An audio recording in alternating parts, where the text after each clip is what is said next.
and how they complemented their mutual pattern formations. As I began to understand the complexities of the model, the process suggested the possibility that the particles carried a code, a cultural unit passing from receptor to receptor.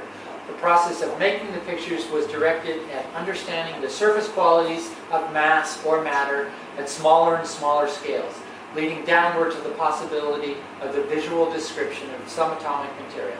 In tandem with this process was the intention of connecting aspects of the emerging technologies as being intimately connected to the past.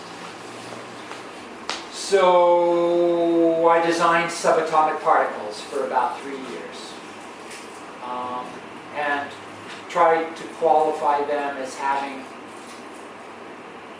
that they are the physical matter of ideological matter. That light or some other, in quantum mechanics, when you reduce things down, quantum mechanics says that things behave differently depending on how you measure them or look at them. They can behave, they change as they're observed. Yeah, and the observer is always part of the equation. So nothing is isolated from observation. The observer is part of the equation. But so I was interested in this fiction that ideology was actually a particle. So I did that for a while. And I got interested in Max Planck. And I got interested in nanotechnology. I'd go to nanotechnology conferences. I wrote articles about nanotechnology. I studied it. At the same time, I was making frequent trips to Morocco and Cairo, still pursuing this idea that Islam and the West will have a day of reckoning, and that there will be this great collusion. Again, this is like 97 through 2000. Digital space as a metaphor. So Dennis, would you say that you're engaged in creating in a way, or suggesting that you're creating, or toying with the idea of system of knowledge, and in a sense you're challenging the notion that there is any hierarchy of knowledge? Is that accurate? Yeah, I did that from the beginning. With genetics with French revolutionaries was a challenge to the hierarchy of you've created this fiction. The dogmatic way to understand Ho Chi Minh is through history books, but that's a very linear way to approach that. Another narrative. Right? Yeah, it's a narrative, and it's a very linear narrative. Right. So early on, I was trying to be the contrarian who was saying, you can't understand Ho Chi Minh without looking at the 1600s or the Renaissance, or so what is that? I don't know what that makes me, but right. You're almost saying, how far back do you go to understand the reality of anything present? Where does it go? Right. Yeah. But is there even that question, or is it just kind of twisting perceptions, like that being something that quantum physics might look like? We think it might look like no, that. I wasn't doing that. Yeah. I wasn't making I had conversations with nanotechnology designers, Robert Freitas and people, and I saw easily I could slip into being the guy who was making the computer models for theoretical physics. But no, I don't care. You can see it that way. But I wasn't doing that. Okay. I wasn't doing that. But in the same way as you described in the beginning about the whole late 80s being destroying paradigms. Like that's the way, if you reduce culture to a particle, that's what it looks like. Okay. And how are you getting is it just, do you come up with the particular images for these particles? Is there some sort of kind of formula or system, like when you say, like, okay, that's culture if it were an atomic particle? do you have a process of I had reduction or a deduction? long or involved fiction Uh-huh. about shards and splinters, and culture is these fragments that break off and they get blown in this cosmological dust, and there's different types of particles. I've got a lot of drawings that just different types of particles catch other kinds of particles, and once things start accumulating again, then you might get the White Album or something, but that's culture. That's how. Right. So it's not anything to do in this fiction. There's no personalities. There's no artists. There's no creative force. It's just these way subatomic reduced fragments that blow around and reconfigure. And when they reconfigure in certain ways, you have a work of art or a book or a thought or something that's like an anchor in time, something that actually matters, that Yeah. people are drawn to understand the world Yeah. in a new way through Yeah. it. Yeah. So I spent a lot of time at the pyramids, of course, and photographing faces to try to catch that. Well, I don't know what you see in this face. What I see is like a man across all time. He's like, the guy's like 17, but he's 70.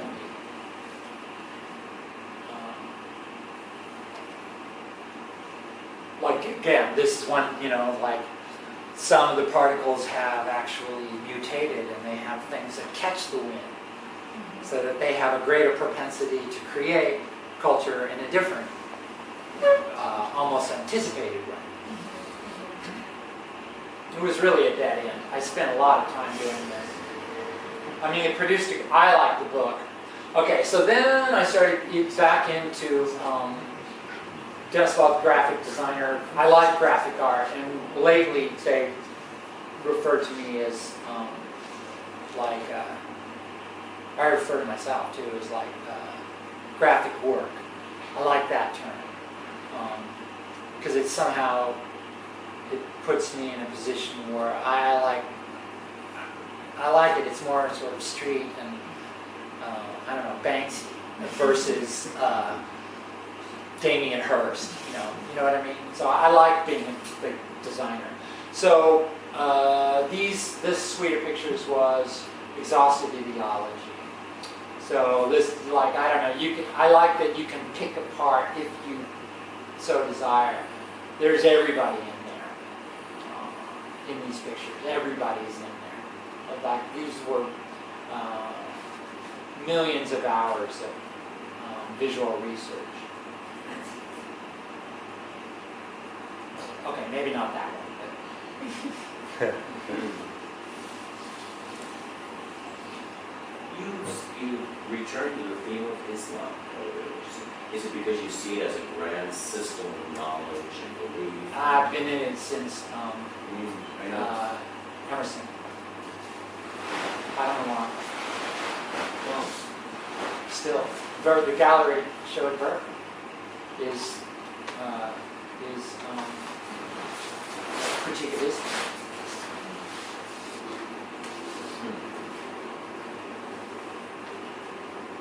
Cairo back streets, etc., etc. Should I go on? Or should I rush to get to the current stuff? We have some time. Can I just say something? I think Colin de Land and American Fine Arts was so important and so great because Colin was actually an artist who chose to run a gallery just as a platform to undermine society. And I think Dennis wouldn't have fitted anywhere else in New York. Colin's place was like a laboratory. I mean, I first went there in '91, coming from Austria. I mean, I thought, I'm in heaven. I mean, I've never felt better at any art place than in American Fine Arts. It was the only human sort of place where art was not an elitist thing. It was a laboratory. It was alive. It was fantastic. And so this is why I think this is why American finance was so great, because it was the guy who was an artist. He was not thinking about selling art. He was thinking about something much different. And you remind me very much of a laboratory. And American finance was a laboratory. So I think there was laboratories within laboratories. And this is why American finance is so great. Ver is so great, for me one of the best spaces I've ever seen in Asia. Why? Because Chitty, Bob, and you guys, and Rickard as the initiator, are not thinking about selling art, but it's a laboratory, it's a platform, and this is what we would need so much more, because I'm extremely bored with all the galleries I go to. It's just extremely boring, because they are not laboratories. They are showrooms for mediocre art, because the people who run them have mediocre visions. And so, yeah. I think it's incredible that he showed with American and fine arts, and then with Ver. I mean, Yeah, something true. is closing there. And also, when we did the event with Rickard last year, you had mentioned to me that you knew him in the 90s Yeah. in New York, and that there is a wonderful parallel, and as you say, my heart is returning. Well, Rickard's dealer at that time, Lisa Spellman, had a gallery 303. She was just up the street. Right. And we were half a block down. Mhm. So it was really not like the art scene now. It wasn't like, oh, Rickard's opening is tonight. We all must go. It was like, oh, Rickard's cooking. Oh yeah, I'm hungry too. Yeah, let's go. Or it was like, oh, he's going down there to do that. Oh yeah, we should go over there and do that. So yeah, so he was cooking. So even though, I mean, everyone might have a different relationship to Rickard as an international artist, but I can tell you that back then, it was not a big deal. And it was just like, oh, I love Thai food. Yeah, me too. Let's go. And that was the tone and the feel, and that was the way it was meant to be. You know, it wasn't like, oh, he's researching the mode of display, and you know, I'm sure he was, you know, but it was important that it was discursive and that everyone was working towards chipping away the paradigms of the art history, you know, Robert Hughes or Jansen. But at the same time, we weren't contrarians. We weren't like, oh, we hate them, or we're doing this because we hate you guys. It was, I don't know, we were just following our own thing. And so,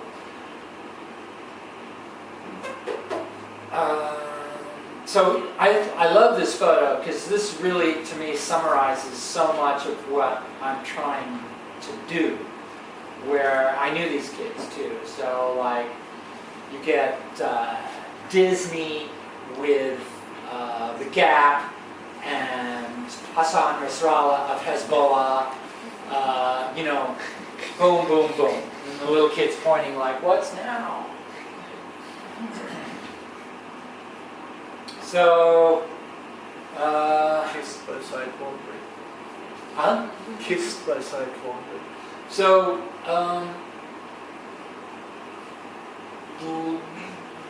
much part of the longer story, then I move into a really focused critique of my relationship to Islamicist ideology and Emersonian ideology, and as and the work of art and the picture. What can the work of art legitimately claim it's saying?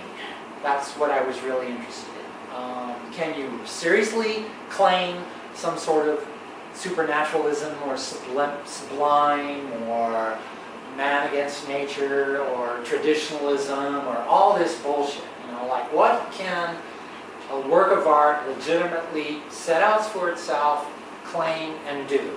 And so I made this suite of pictures. It's called Metaphor, The Ill Guest.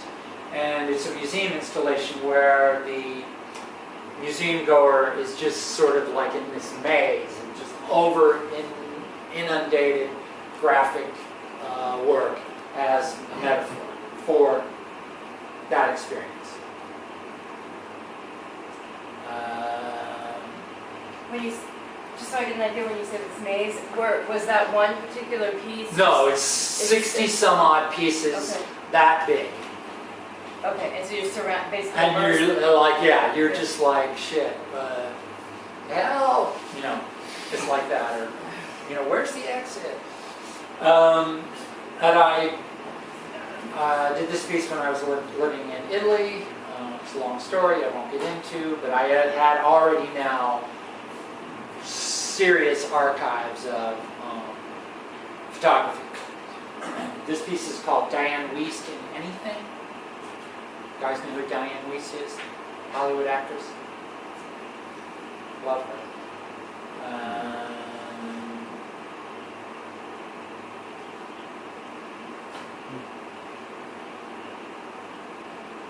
These are the faces of the imbeciles out of Goya's Los Particulos or something. It's a great Goya series of etchings. So I clipped all the heads out. Capricios. Yeah. What does that mean? It- The uninvited or the I forget ill the series, what was on. capricios. Isn't it the tragedies of war? Right, but yeah. Oh well, never mind. Anyway, I was looking at the excluded. People cast out because they don't fit. That kind of fascism of not fitting in to the accepted ideological, like the Nazis.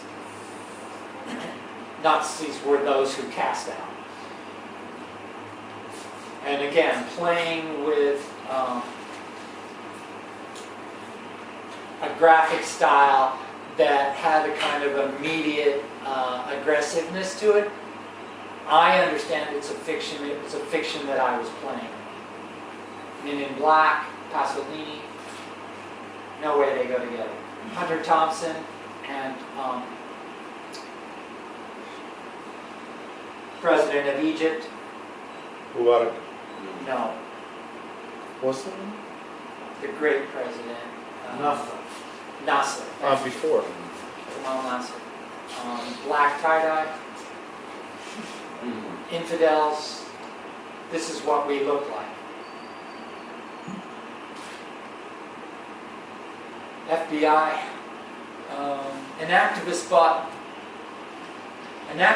An activist bought this one at US $2,000, which was at the low end of the bunch.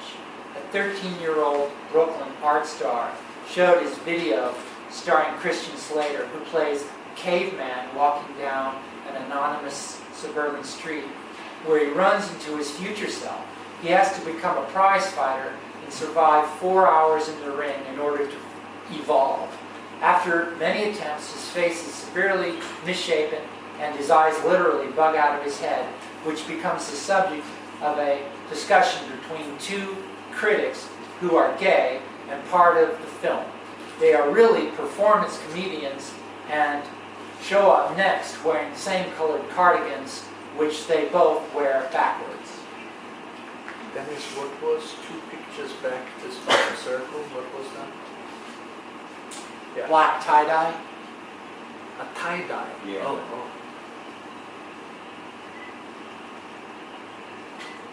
And the text you just read, Yeah. what is that relation? Is that the pseudo-narrative of the Yeah, that piece? it's the... Okay, what does that image say to you? Just casual. Walking down the street, FBI, Arabic language. Looks like graffiti to me, pulled out. Yeah, no, it's totally So, graffiti. Yeah. Like American hate slurs. Yeah, or something. yeah, like FBI is the bad, evil, blah, blah, blah. Yeah. So I layered it with that narrative, which spins it into an absolutely unretrievable place. Mhm. Likewise with this. Do you guys know Jenny Holzer? The artist Jenny Holzer? Yeah. She's a great she's leftist artist, very much a great artist, leftist artist. And this is a photo series that she made of secret documents from the FBI. And I layered it over with, we were a lot younger, walking down the end of my street. He had his shirt open and I wanted to rub his hairy chest, but there was a small cat wired into a kind of armature that made it look like it was pouncing, a lawn ornament. The poor thing cried out, so I went over and started to free it, unpulling the wire paw by paw. It said, "Thank you very much for helping me," in plain English, which didn't seem at all surprising. It was pretty exhausted. Just then, the lady of the house pulled into the drive in her big Oldsmobile, got out and said, "Minding one's own business is a lost art. London is full of Arabs." I got the first part, but not the second. She invited me in for soda. I noticed she had funny Christmas pictures on the wall of reindeer having sex. I went out to look for my friend, but he was gone.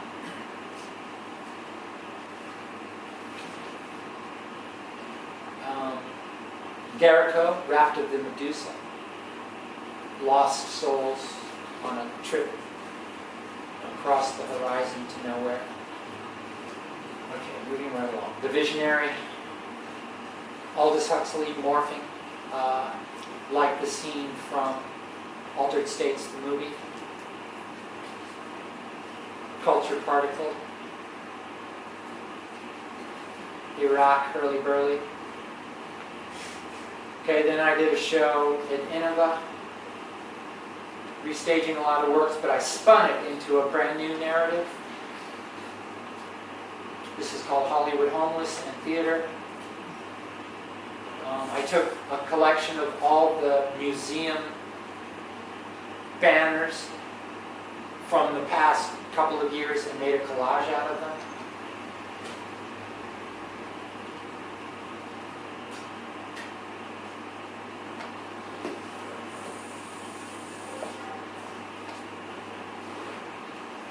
This piece is called Los Angeles.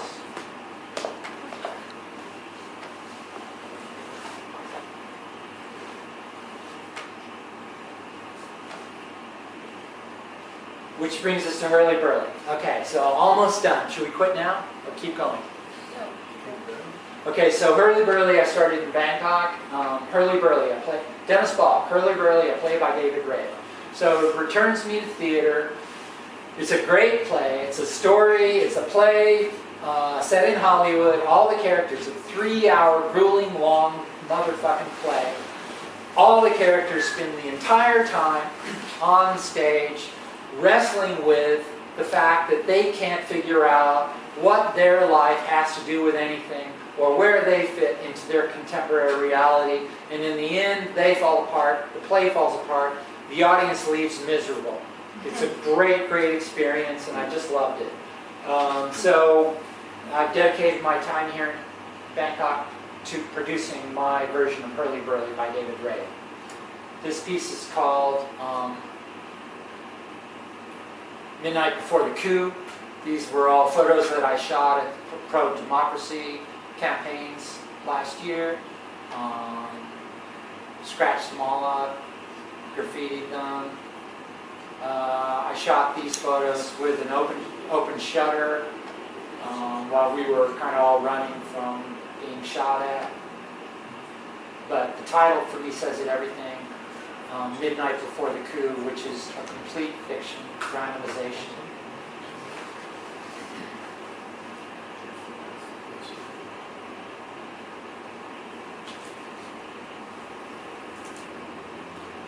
This series is called Posters for an Exhibition. They're all they're posters for theoretical, hypothetical exhibits. They're just large inkjet prints.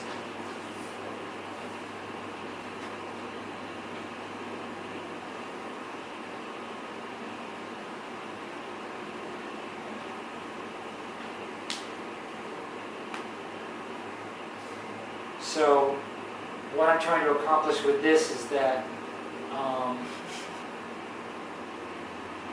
they just are so spun out and so it's hard to retrieve them. They're just out there in this sort of art world land, but they're cut off from any connection to I don't know what I'm trying to say. Just out of context, right? Totally. Just supremely out of context. So the context is dissolved and so far dissolved in front of our eyes that it can't be, no one can find it. This is a suite of books that we did called Splinter Group. Splinter Group is a fictional group that we developed, which has its own campaign. This was the pictures that the books that we showed in Venice. This one's called Black Op. So again, I'm kind of taking the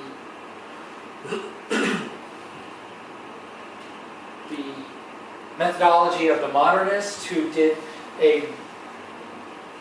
by every account, including myself, their critique of their modernist tools of collage, put in the service of critiquing the fascism of the state was, it's undeniably a champion. Great works of art.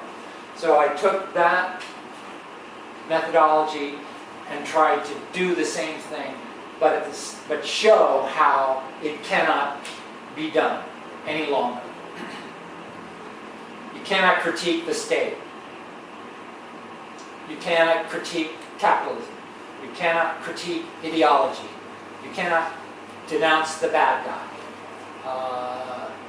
None of that has the possibility anymore.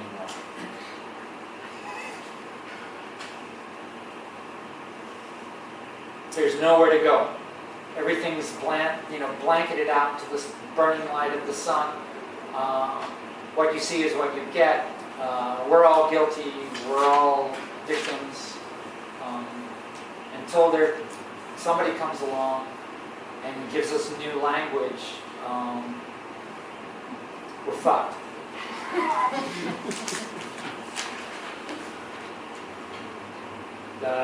This is something that Splinter Group also does large scale these inkjet vinyl prints in different places around town in Bangkok. Is we a fictitious we, or? It is a fictitious we, but it's also a real we. So far, him and me. But yeah, it's meant to be like this collaborative group of guerrilla action, the Guerrilla Girls, and Rags Media Collective, which I believe all those things are just such a doomed proposition, because I have to say that the failure of the left is the failure that we're experiencing. And I believe the left has failed. I believe the left has tolerated itself to a benign position where it gave away all its power. Can't function anymore. And political activist groups within the art world where the leftist ideology are sad because they can't formulate enough power amongst them. They can't get it. They can't get the job done. So they're great, and as we love them as these flaccid, benign, wonderfully sounding groups, and please don't look any further, because if you did, it would be a kind of a letdown. It's kind of the end of any symbol that could possibly be powerful and lead the way, right? It's only symbolic. Yeah.